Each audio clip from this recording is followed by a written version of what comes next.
Salut les amis, alors aujourd'hui nouvelle vidéo concernant l'armement. Je sais que vous l'attendiez avec impatience parce que pas mal de monde m'en avait parlé. Donc voilà, c'est chose faite, j'ai un peu de temps donc j'en profite de vous la faire. Et surtout parce que ce joli bébé que j'ai depuis quelques années déjà sera vendu demain. Donc j'en profite de vous montrer. Donc c'est une DPMS Panther, DPMS Panther en 5,56 soit 45 autant. Donc les munitions sont ici. Donc ça fait quelques années que je l'ai. Donc pour rappeler la loi, c'est une arme de catégorie B. Catégorie B, donc il faut avoir licence de tir dans un club de tir, de la FF Tir. Et également, il faut avoir une autorisation de détention délivrée par la préfecture de notre département. Voilà, donc je vais aborder ce sujet. Alors, qu'est-ce qui serait approprié d'avoir comme arme chez soi en tant que survivaliste, les complications qu'il peut y avoir, etc. Donc, je vais aborder ce sujet aujourd'hui. Donc, moi, j'avais deux armes de catégorie B. J'avais donc celle-là et un Glock 19 génération 4 que j'ai vendu il y a à peu près un an de ça, peut-être un peu plus un an et demi. Les catégories B sont beaucoup trop contraignantes en France. Alors là, je parle toujours pour la France puisque j'habite en France. Donc après, je ne sais pas ce qu'il en est pour nos compatriotes belges, canadiens, québécois, etc. Mais en tout cas, en France, c'est beaucoup trop contraignant. Donc c'est pas moi ce qui m'intéresse. Alors oui, je sais qu'il faut pratiquer régulièrement le tir sportif, etc. Je suis tout à fait d'accord, c'est pas moi qui vais vous dire le contraire. Mais bon, je trouve ça beaucoup trop contraignant et nos stands de tir en France sont pourris, pour pas dire déplorables. Voilà, c'est pour vous donner un exemple. Dans beaucoup de stands de tir, on ne peut pas tirer au calibre 12. Voilà, donc à quoi ça sert d'acheter des fusils à pompe si on ne peut pas aller s'entraîner dans un stand de tir? Je trouve ça un petit peu ridicule. Donc voilà, ça m'énerve, j'ai pas trop envie de rentrer dans ce système-là, donc ça me saoule un peu.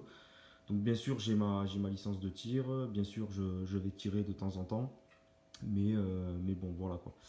Maintenant que j'ai dit ça, donc deux armes de catégorie B, donc je me suis séparé du Glock, là je me sépare de celle-ci, que je vends donc demain.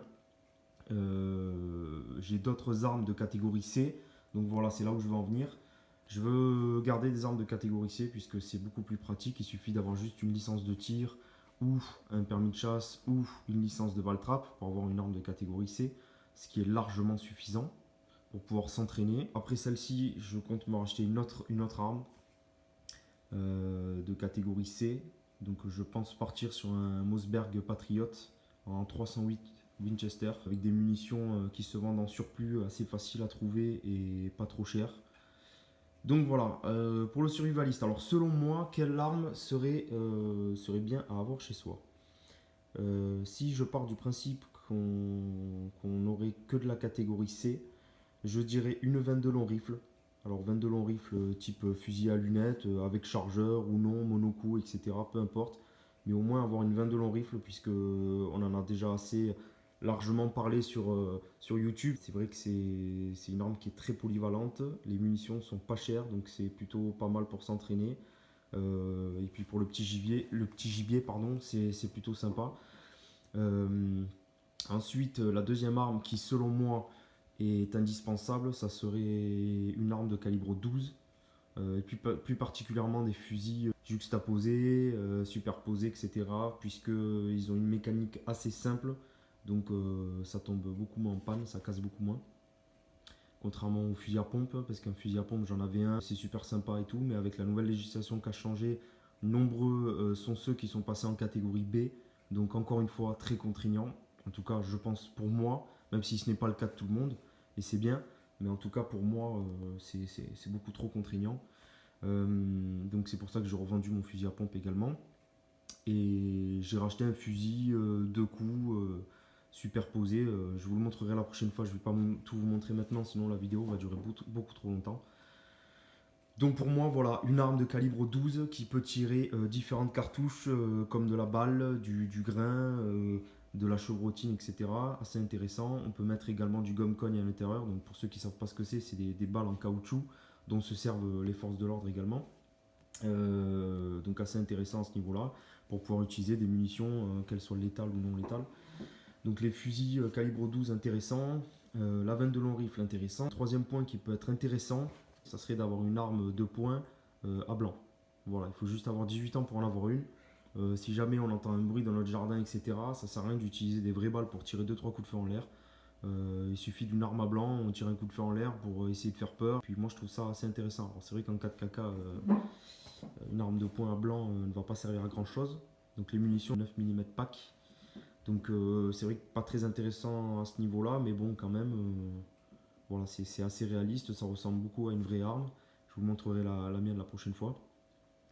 Donc voilà le sujet, pour moi je pense plus intéressant au vu de notre pays. En France c'est assez compliqué, surtout qu'il y a une chose à ne pas oublier, si demain ça chie grave dans le pays et que la loi martiale est instaurée, c'est possible, enfin en tout cas l'État a le pouvoir de désarmer la population, c'est-à-dire que toutes ces armes de catégorie B seront confisquées par les forces de l'ordre, ils en ont le pouvoir et croyez-moi s'ils en ont l'occasion ils le feront.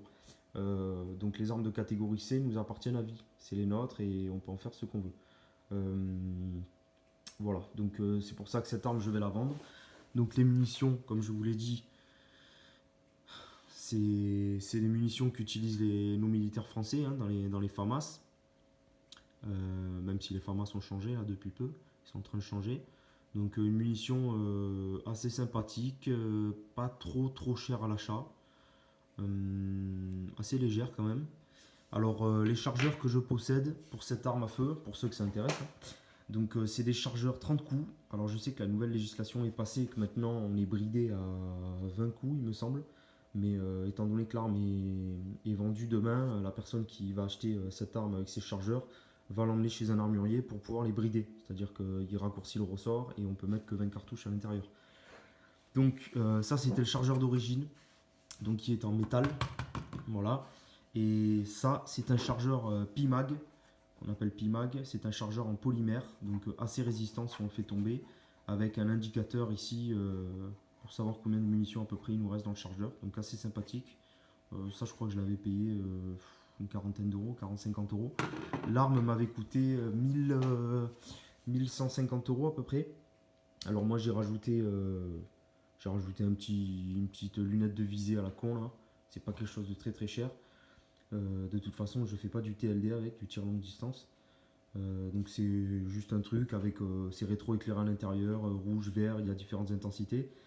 Et ensuite le red dot, qui est là pour le coup est un green dot, puisque c'est un laser vert et avec une lampe à LED intégrée. Donc à l'époque j'avais un fil qui se déportait pour pouvoir, vous savez, appuyer avec le pouce et l'allumer. Donc là le fil ne marche plus. La lampe peut s'allumer toute seule, ou ensuite on peut allumer la lampe avec le laser, ou on peut allumer que le laser tout seul, etc. Enfin, c'est assez sympathique. Donc moi j'avais équipé 2-3 trucs dessus, donc j'avais mis ce petit rail Picatinny. Je sais pas si vous le voyez. Voilà, sur le côté là. Ici, voilà. Un rail Picatinny déporté, je crois que c'est un déporté, je crois, à 30 degrés. J'avais rajouté ça. Donc ça c'est pour pouvoir mettre une sangle 1 point, version tactique. Donc assez sympathique, ça coûte pas grand chose, ça vaut 10 euros. Et la plaque de couche, qui est assez intéressante. Je vais essayer de vous la montrer de près. Alors ça c'est exactement la même plaque de couche qui équipait aussi mon fusil à pompe. Voilà, chaque fois que j'achetais une arme, je mettais ce type de plaque de couche. Avec bien entendu des crosses comme ça, tactiques rétractables. Parce que sinon ça ne peut pas se mettre dessus, ce type de plaque de couche. Donc voilà pour l'équipement que j'en ai fait. Tout le reste est d'origine. Elle est en super bon état. Mais voilà, je ne veux plus de catégorie B, donc je vais rendre mes autorisations. Et je vais les libérer de tout droit. Et donc je vais passer à d'autres types d'armes de catégorie C. Je vous en parlerai dans une prochaine vidéo. Mais en tout cas, voilà, les armes les plus intéressantes pour moi. Je vous l'ai dit, c'est le calibre 12, la 22 long rifle. Pourquoi pas les armes de poing à blanc. Alors c'est sûr qu'une arme de poing véritable qui tire du 9 mm, c'est sûr que c'est intéressant, hein, puisque facilement dissimulable, etc. Mais bon, après, voilà, ça reste de la catégorie B, c'est de plus en plus contraignant. Il faut avoir forcément un coffre-fort chez soi, etc. Ça engendre quand même pas mal de contraintes. Donc voilà ce qui est intéressant pour nous. Pas grand chose d'autre à vous dire. Ouais, c'est une super arme. J'ai fait pas mal de sessions de tir avec. Euh, voilà, c'est. Alors, apparemment, quand j'étais allé l'acheter, moi je voulais partir sur du Smith et Wesson. Et l'armurier me l'a déconseillé, on va dire ça comme ça. Enfin, en tout cas, il m'a dit que cette arme-là était plus résistante qu'une Smith et Wesson qui était vendue à peu près 1000 euros. Donc, moi, j'avais payé à peu près 200 euros de plus, celle-ci. Donc, voilà. N'oubliez pas de vous abonner à ma chaîne. Ce fut un plaisir de discuter avec vous. Et abonnez-vous si ce n'est pas déjà fait. On a de plus en plus de monde sur la chaîne, donc c'est super cool. Apparemment mes vidéos plaisent. Merci pour vos commentaires de soutien. Et n'hésitez pas à commenter, partager, etc. Merci beaucoup. Ciao les amis.